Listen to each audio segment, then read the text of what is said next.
Salut tout le monde, c'est moi Laurent, le chinois francophone qui vit aux États-Unis. Aujourd'hui, on va faire une petite promenade à la reculons.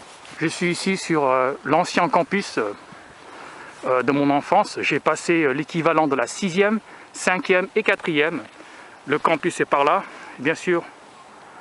Ça, c'est le parking de l'église, mais aussi, ça sert aussi comme cours de récréation pour nous, les enfants.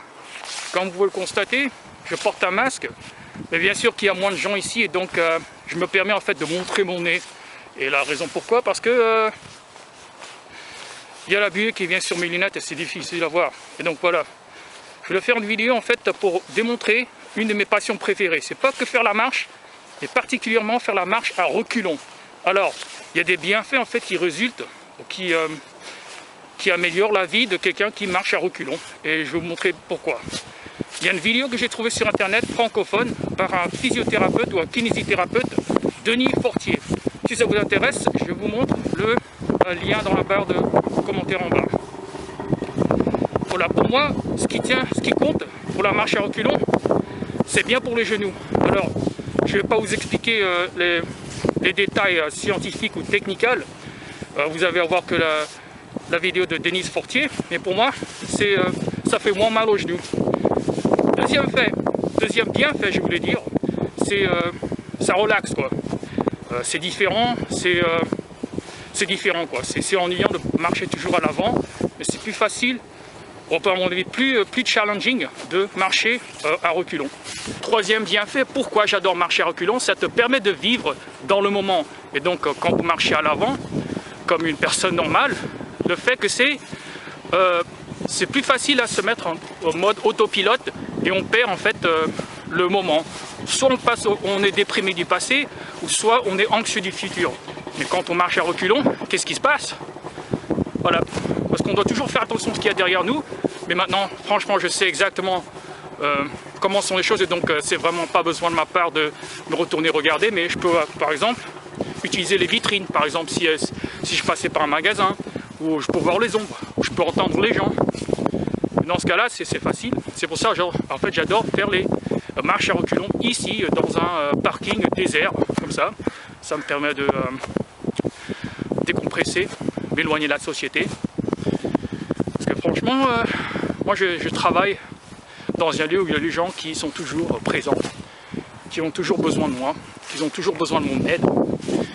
Et c'est bien de se relaxer. Et marcher en arrière, ça me fait du bien.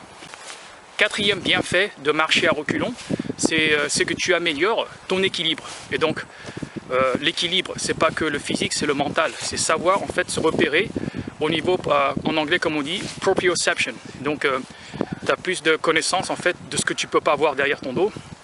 En fait, tu commences à un peu développer ton sens d'intuition. C'est pour ça que j'adore marcher à l'arrière comme ça. On peut entendre, on peut sentir entre guillemets l'énergie de quelqu'un peut-être, et donc voilà, il faut se retourner par-ci par-là, et voilà. Cinquième bienfait de marcher à reculons, ça t'améliore ta posture, et donc bien sûr, quand vous marchez en avant, c'est une tendance, il y a une tendance quelquefois à se pencher en avant, et donc vos épaules se tournent en avant comme ça, qui n'est pas très sain, et donc c'est l'inverse, quand vous marchez à reculons, vu que vous pouvez porter l'élan contre votre derrière, ça vous force, ça force vos épaules à se redresser. Et donc, ça j'adore. Bon, il n'y a rien d'autre à faire sur cette vidéo, à moins que je vais un peu partager un peu ma vie en ce moment-là. Qu'est-ce qui se passe en ce moment-là? Je suis en train de continuer à être un aide-soignant. Et vu qu'il y a cette pandémie qui se passe en ce moment-là, qu'est-ce qu'il y a à faire? Se protéger, porter les masques, garder les distances de sécurité, etc. etc. Et voilà. C'est la vie. J'ai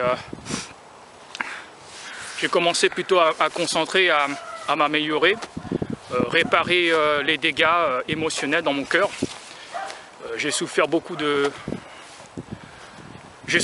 émotionnellement dans ma vie, et donc me reconstruire dans la tête, dans mon cœur, physiquement, ça fait partie de mon mode de vie. Je consomme un peu moins. J'essaie de prier un peu plus. Et voilà, C'est la fin de la vidéo. Si vous a plu, cliquez sur like et aussi partagez-la avec un de vos potes. Si vous voulez en voir plus, abonnez-vous. Mais surtout, n'oubliez pas de cliquer sur la cloche afin de recevoir la vidéo au moment qu'elle sera téléchargée. Je vous remercie, je vous souhaite une très bonne journée et bye bye. Ciao, ciao.